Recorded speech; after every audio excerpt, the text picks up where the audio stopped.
Well, imagine suffering from a debilitating disease and knowing your time on this earth would be cut short. Most of us can probably think of someone who has faced that battle. 20 years ago, a young woman named Lindy was one of them. In fact, she even made her own funeral arrangements. But then the unthinkable happened. A doctor who was not willing to give up, paired with a gift from a family she never met, changed everything. And today, Lindy's paying it forward. In 1993, Lindy Darby was 62 pounds, blind, and on dialysis from type 1 diabetes. She's had it since birth. Funeral arrangements were set. That's when transplant surgeon Dr. Philip Bordeaux went to bat for her, suggesting a double transplant of a pancreas and kidney might save her life and cure her diabetes. But the team of medical experts was against it, saying Lindy wouldn't survive. He pushed, and Lindy became one of the first few hundred in the world to have the surgery. I don't know, every now and then you just have to listen to your gut. It's just one of those times. And I just saw something in her that she was a fighter. Fast forward to 2003, Lindy's 10th transplant anniversary. She got married, was raising a family. Lindy even wrote a cookbook and volunteered. She did rodeos, water skied, and wanted to skydive, but there was a hole in her heart. For 10 years, she'd written letters hoping they'd be passed on to her donor's family, strangers who changed her life. Lindy wanted to meet them. After word of Lindy's story got out, a woman named Carolyn Bueller came forward saying she thought hers was the donor family Lindy was searching for. After losing her 8-year-old son, Scott, to an aneurysm, Lindy and Carolyn finally met. For 10 years, I've been thinking of all the things I wanted to say to you. And thank you for the prayers. You gave me the strength to handle my loss. Last August, Lindy celebrated the 20th anniversary of her organ transplant. At 54, she has a master's degree in education and 2 more degrees in counseling. She now works at an elementary school. I love it, love it, love it.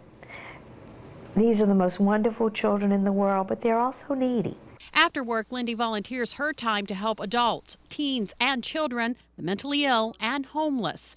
She's working to help others get their lives back on track. There is a job for me to do, and God gave me a second chance so that I could do this job. She remembers one emotionally troubled boy who drew a picture for her of glasses with oddly shaped lenses. A picture Lindy cannot see. He told her simply, "Well, I made the eyepieces look weird because you helped me see my life in a different way." It all goes back to the gift from her young donor. I wanted to be able to take that gift and do something positive with it. I've had 20 years. I'm gonna cry. 20 years to raise my family and hopefully to do something to give back. Maybe Lindy can't see, but others can see she's paid it forward and has shown many to see life in a new light.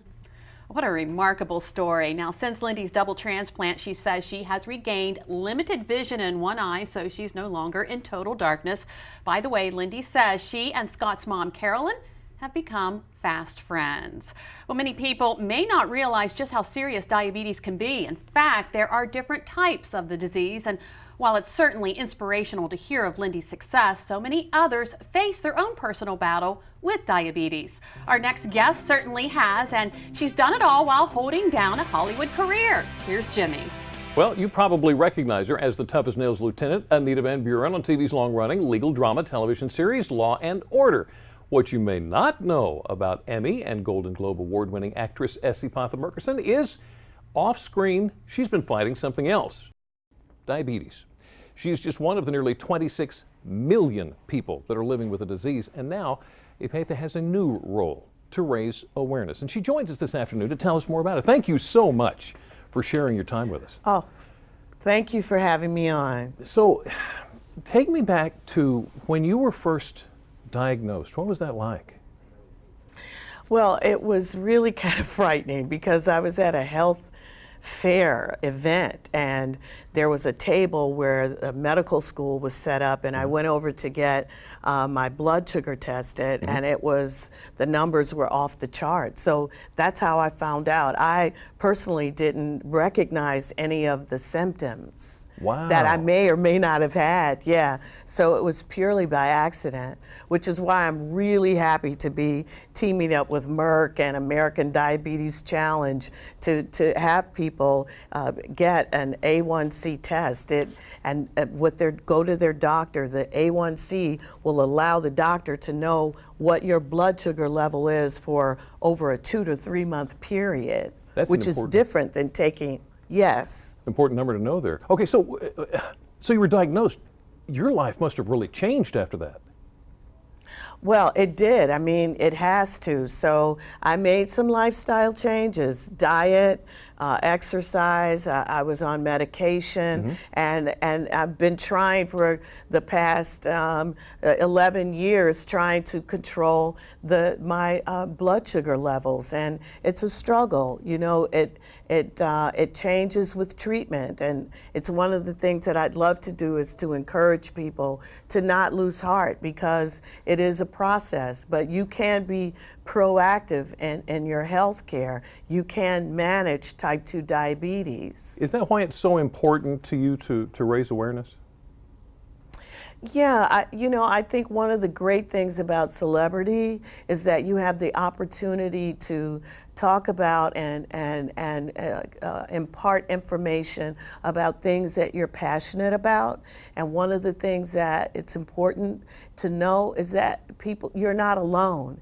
That every one of us have challenges in our lives, and this is one for me. Epatha Merkerson, thank you so much for joining us this afternoon. But I got to tell you the truth, I can't let you go without asking first, what was it like working on TV's longest running law series? What was it like?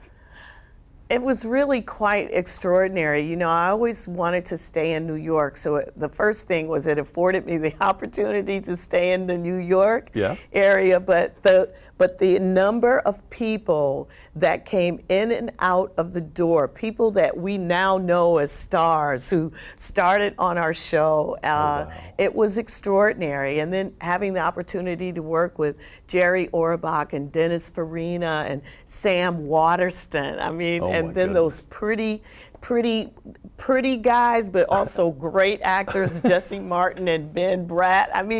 Come on. So what now for you? What project have you got coming down the pike? Well, I'm going to be doing a play this summer. I haven't been on stage in like 6 years, so I'm looking forward to doing a play this summer. And I'm doing a little directing. I directed a documentary. I've been directing a couple of things on stage. So, I'm just reinventing myself. That's awesome. Epatha Merkerson, thank you so much for your time this afternoon. Now, if you'd like to join the pledge and join America's Diabetes Challenge, all you have to do is go to WBOC.com and click on our picture. It's at the top of the page. Well, from one inspirational journey to another, this journey, though, taken by a box of kittens. You'll never believe where they were found and what it took to save them. And today, you have the opportunity to save the life of a cat or a dog. Delmarva Life's Sean Stryker introduces us to a few eligible animals looking for a new home. Delmarva Life will be right back.